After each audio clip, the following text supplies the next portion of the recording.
More legal problems today for radical presidential candidate Lyndon LaRouche's organization.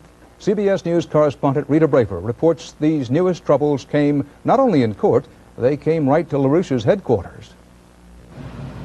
Hundreds of federal and local law enforcement officials looking for financial records raided offices of political extremist Lyndon LaRouche in his home and headquarters town of Leesburg, Virginia.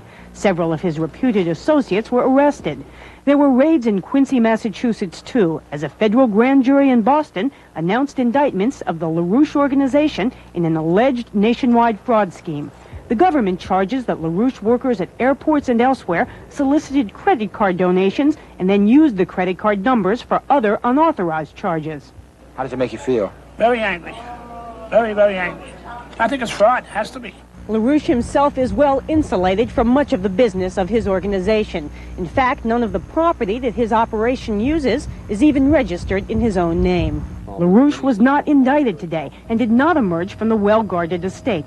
But in an earlier interview, he denied the allegations. Well, this is a fraud. The whole thing is a fraud. The indictment comes in the wake of national publicity for two LaRouche candidates for state office in Illinois who stunned experts by winning Democratic nominations. Many of you have just been witnesses to one of the biggest political dirty tricks in history, the timing of which is quite important since it comes about 4 weeks before the November general elections. But federal officials deny any political motivation.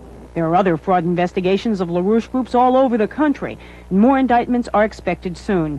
And officials say there's a strong possibility that LaRouche himself will eventually be indicted. Rita Braver, CBS News, Leesburg, Virginia.